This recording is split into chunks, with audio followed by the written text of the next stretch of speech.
আসসালামু আলাইকুম। আপনারা সকলে কেমন আছেন? আশা করি সবাই ভালো আছেন। তো দেশ ও দেশের বাহিরে যারা আমার ভিডিওটা দেখছেন সবাইকে বিথির রান্নাঘরে স্বাগতম। তো আশা করি বিথির রান্নাঘরের পাশে থাকবেন ও সাপোর্ট করে আরও দূর পর্যন্ত এগিয়ে নিয়ে যাবেন।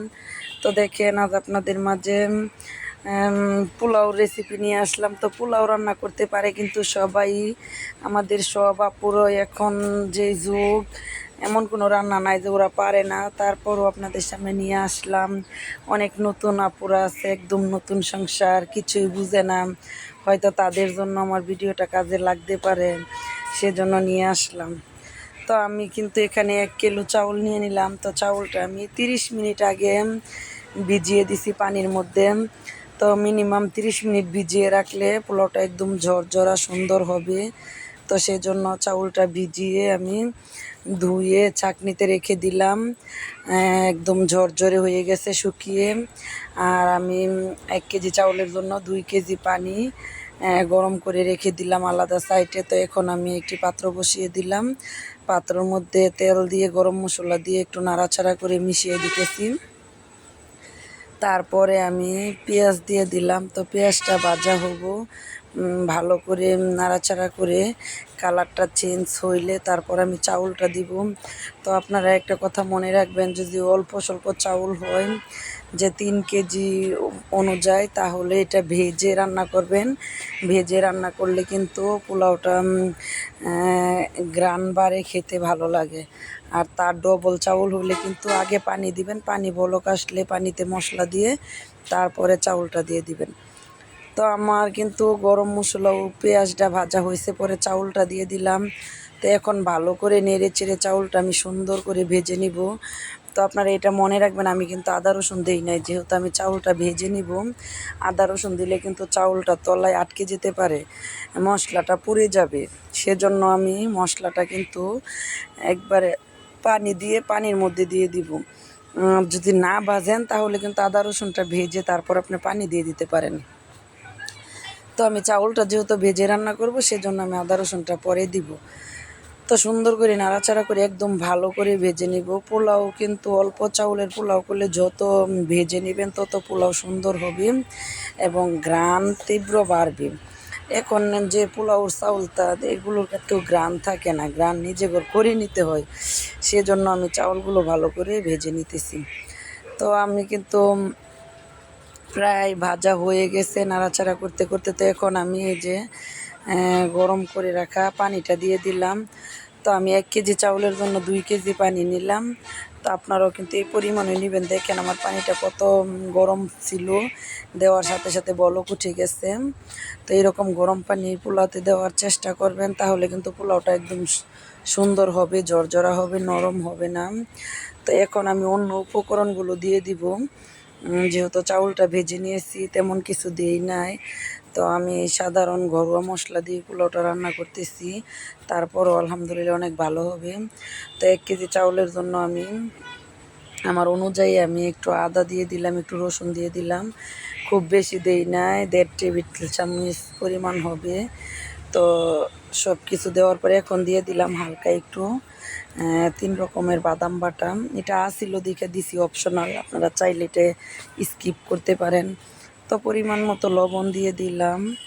দেওয়ার পরে এখন আমি সুন্দর করে আরও কিছু উপকরণ দিয়ে দিব। তো আপনারা দেখতে থাকুন, আশা করি আপনাদের ভালো লাগবে।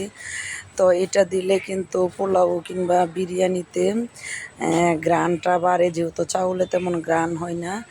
সেজন্য এখন আমি একটু কেওড়া দিয়ে দিলাম।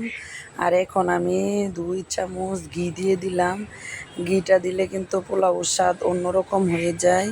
তো সেজন্য আমি যেহেতু স্পেশাল করে রান্না করতেছি তাই দিয়ে দিলাম। তো বাদাম বাটা এটা কোনো বাধ্যতা না, চাইলে দিতে পারেন, নাও দিতে পারেন। আপনারা চাইলে এটাতে পাউডার দুধও দিতে পারেন, পোলাওটা সাদা হবে, দেখতে আরও সুন্দর লাগবে, খেতেও স্বাদ হবে। তো আমি 3 রকমের বাদাম দিলাম, ঘি দিলাম, আদা রসুন পেঁয়াজ গরম মশলা দিয়ে দিলাম। তো এখন দুধ দিয়ে দিতেছি। তো তো আমি কিন্তু এখানে লিকুইড দুধটা দিয়ে দিলাম, আপনারা চাইলে পাউডার দুধ দিতে পারেন। আর আপনারা এখন 4-5টা কাঁচামরিচ দিয়ে দিলাম। তো লিকুইড দুধ আপনারা কিন্তু দিলে পানির পরিমাণ কম দিতে হবে। আমি কিন্তু যে পরিমাণের দুধ দিছি এই পরিমাণের পানিটা আমি আগেই কম দিয়ে দিয়েছি। তো দেখেন মাশাল্লাহ দিলে কত সুন্দর হয়েছে। পোলাওটা নাড়াই কিন্তু ভালো লাগতেছে, একটুনি শক্ত হবে না, একেবারে নরমও হবে না, মুলাম হবে। আর খেতে কিন্তু মাশাল্লাহ ভীষণ স্বাদ হবে। তো আমার হাতের পোলাও কিন্তু আপনাদের ভাইয়া ভীষণ পছন্দ করে, ও বলে খুবই ভালো লাগে। তো সেজন্য আর এই পোলাওটা আপনি ডিম বোনা থেকে শুরু করে শুটকির বড়া, তারপর রোস্ট, তারপর যে কোনো জিনিস দিয়ে, গরুর মাংস দিয়ে খেলে ভালো লাগে। মানে আমি যেভাবে পোলাওটা করছি যে কোনো জিনিস দিয়ে খেতে পারবেন, শুধু যে মাংস দিয়ে খেতে হবে সেটা কোনো কথা না, মাংস ছাড়া অন্য উপকরণ দিয়েও খেতে পারেন। যেমন আমি শুটকির বড়া দিয়ে আমার পোলাও খেতে ভালো লাগে, ডিমের কুরমা দিয়ে খেতে ভালো লাগে। তো আমি কিন্তু আজকে পোলাওর সাথে মুরগির রোস্ট করে নিয়েছি। তো রোস্ট অন্য দিন ভিডিওটা দিব, তাই আজকে পোলাওর ভিডিওটা দিয়ে দিতেছি, কারণ দুইটা একসাথে দিলে কিছুই বুঝতে পারবেন না আর ভিডিও অতিরিক্ত লং হয়ে যাবে, সেজন্য আলাদা ভিডিও করলাম। তো দেখেন মাশাল্লাহ দিলে আমি 5 মিনিট দমে রেখে দিছি, পানিটা টানা দিছে পরে। আর চুলার আঁচ কিন্তু একেবারে লো হিটে আছে, মানে এটা আর বাড়ানো যাবে না। তো এখন সুন্দর করে নাড়াচাড়া দিয়ে দিছি। তো এখন আমি পেঁয়াজ বেরেস্তাটা দিয়ে দিলাম, কারণ আর আমি নাড়াচাড়া করব না।